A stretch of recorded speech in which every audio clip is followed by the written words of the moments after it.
We're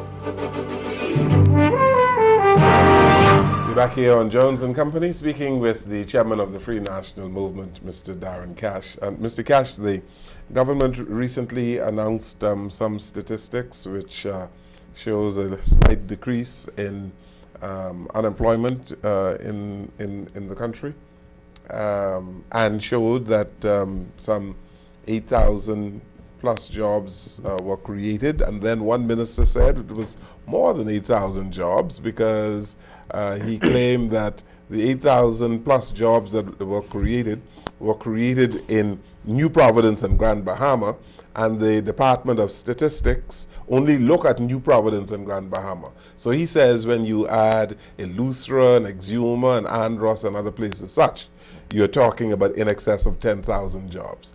Is that logical? As far as I know, the statistics that are released for the entire Bahamas. Yes, but I'm telling you, this Department of Statistics says for New Providence and Grand Bahama. Yeah, well, okay. So the reality is the Prime Minister of the Bahamas and the Minister of State for Finance have responsibility for producing the numbers. It's their responsibility to produce numbers that are complete and accurate.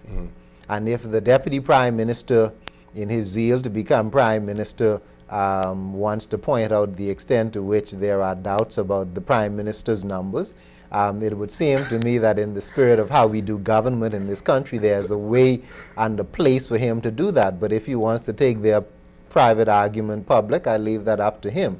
Okay. But he is.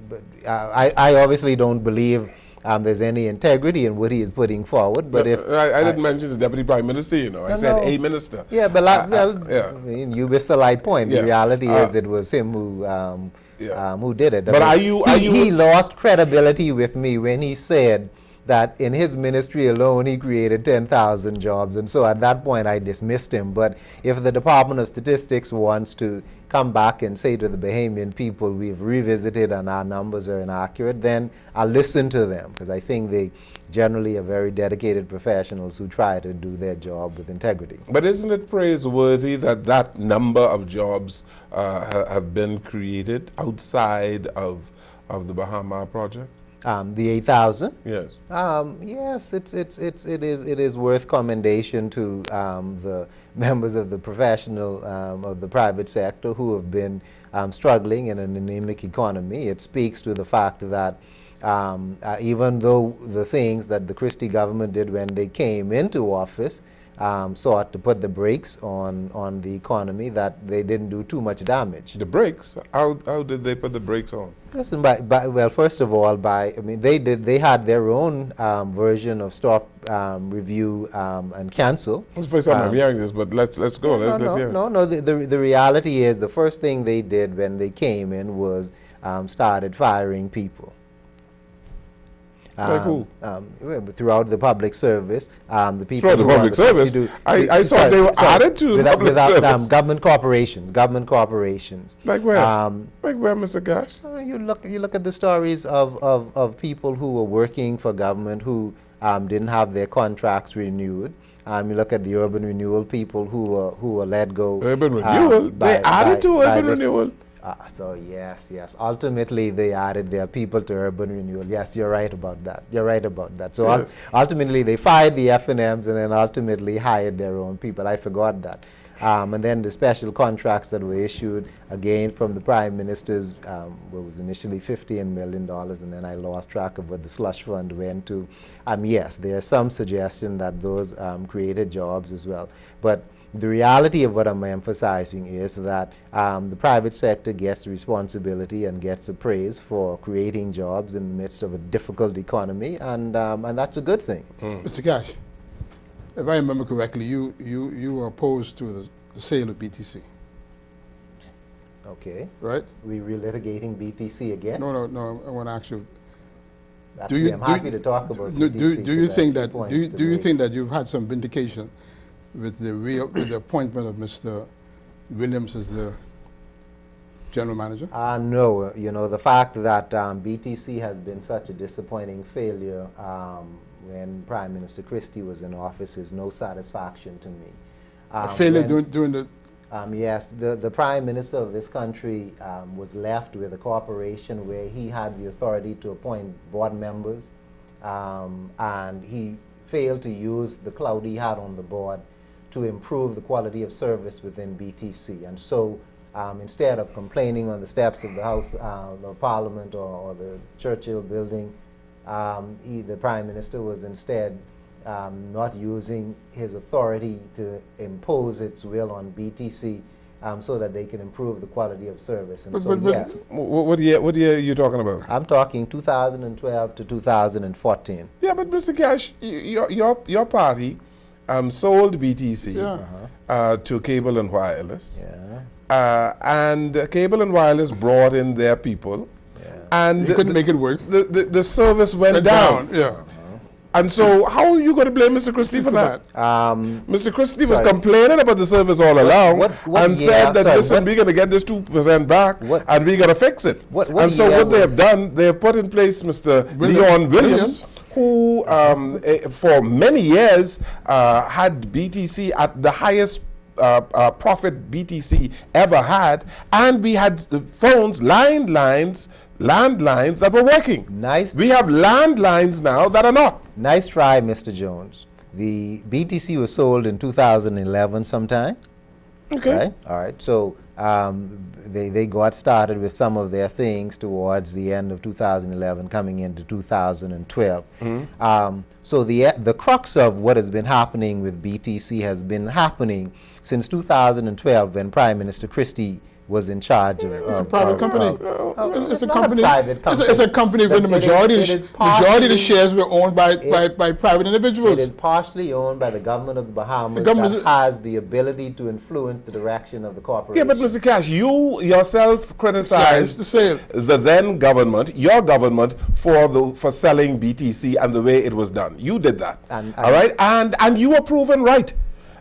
When they did in fact sell BTC to Cable and Wireless, put in place a bad management team, and the service went down. So you were vindicated. Yes. All right? You were vindicated. This is about, and I don't understand why you all are so intent on relitigating BTC up to 2012. This debate today in 2014 is about the extent to which the government of the Bahamas, led by Perry Christie, used its authority, direct and indirect, to hold the corporation accountable for the quality of service it delivered between 2012 May and 2014 now. But you are now talking about a private company that is traded on the London Stock Exchange, and the government of the Bahamas has no capacity to force them to spend money to clean up their act. That has to be done by the private board of directors of BTC. It is not as if the government of the Bahamas can now direct BTC to do exactly what BTC must do. It is a private board in London trading with shares traded on the London Stock Exchange who need to make that call. Boy, you know, Prime Minister Christie ought to send you a big check because... that's true. I'm only talking the truth. No, it is not. It's not the truth. They have the authority to influence decision-making. A private company? Yes, that's why... Government interference? It's not government interference. The reality is that the agreement that they sold gives them the authority to influence. Why do they have people on the board of directors? For show? But the minorities. They're in the minority on the board. Oh, I see. Okay. Demonstrate to me, and I'd like for the Prime Minister to do so, as a matter of fact, or his deputy, to demonstrate, not to me actually, but to the Bahamian people, how or what precisely they did in the 2+ years they have been in office to demand accountability from BTC with respect to the quality of service that has deteriorated. I want them to demonstrate to us what they did. But they did something that is fantastic to me. What they did is brought Leon Williams back, who was the CEO, who made the company profitable, and who had some good service. They brought him back. And then what they also did, they set up a foundation, and they got 2% back. No matter how you say they got the 2%, they got it back. So it seems to me, in the interest of the Bahamian people, that BTC is improving in the interest of Bahamians. The thing that I'm isn't that right? Of course it's not right. Of course it's not BTC right. is not improving in the interest of Bahamians? In the interest of Bahamians? No, BTC is improving in the interest of cable and wireless from day one. That's what they were all about. But the fact is, between 2012 To have Bahamian now running it is not an Listen, improvement. man, I listened to Mr. Williams. No, because the first thing that Mr. Williams did was go on an apology tour and go in relitigating what the sales price was and what the government got. He wasn't talking about what exactly they were going to do.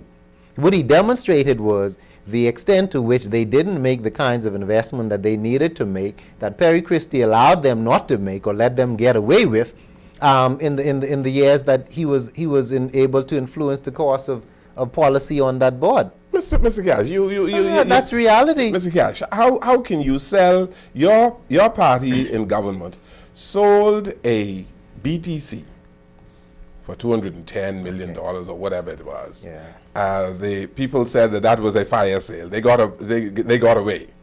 All right. Yeah. You said that was the best deal for the Bahamian people, that cable and wireless was the best deal for the Bahamian people, and we would see an improvement in service. We'll see this G4, G5, G whatever. And then, all of a sudden, we see calls dropping on cell phones, landlines are dropping, never happened before. Right. All right?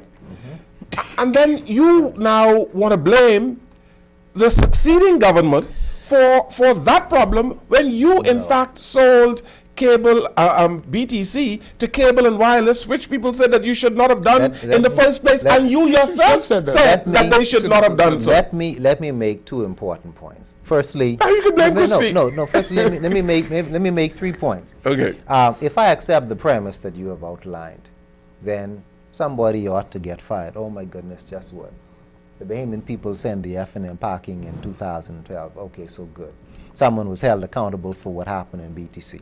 Now, BTC screwed up. I've written publicly and spoken publicly about that. They didn't provide the quality of service that they should have. A private company now. It's a private company now. That is partially owned by the government of the Bahamas. No, but it's private. That is partially owned by the government of the Bahamas. And not only is it partially owned, they have representatives on the board, right? Still, but they still weren't able. The company is controlled out of London. So what's the point of having people on the board? For show? To go to the board meetings and enjoy? And go to the board meetings and enjoy caviar? But you all caused that. Okay, let me ask you the other question. The board was totally Bahamian, but your government sold it to cable and wireless, and now the decisions are made in London. Mr. Leon Williams cannot make any substantive decision to spend $20–30 million unless he gets approval out of London. I'm going to let you have that debate with Mr. Williams and Mr. Christie. The third point I wanted to make is what is more concerning to the Bahamian people is the extent to which this believe in Bahamians government, who said BTC ought to have been sold to Bahamians and talked about what they would do. What is concerning to Bahamians is the extent to which they are going to and have already extended open, welcoming arms to a foreign carrier to come in when the wireless market is liberalized. That is the thing that Bahamians are concerned about. But besides BTC, the thing that concerns Bahamians is the extent to which the government of the Bahamas, again a so-called believe in Bahamians government, given the opportunity to talk about improving the quality of services at the Bahamas electricity corporations, the first thing they did was decide that they were going to look to outsiders to do the deal with BTC, with BEC. And we still don't know what the secret deals are going to amount to. But so much for we abhor what the F&M did with TC, but we're going to double down on foreign ownership and control by bringing out outsiders to take over wireless, to compete against BTC. And when it comes to BEC and partial or full privatization, we're looking to foreigners as well. That's what Bahamians are concerned about in 2014, just as much as they are concerned with the substandard service they get from BTC today. Okay, very good.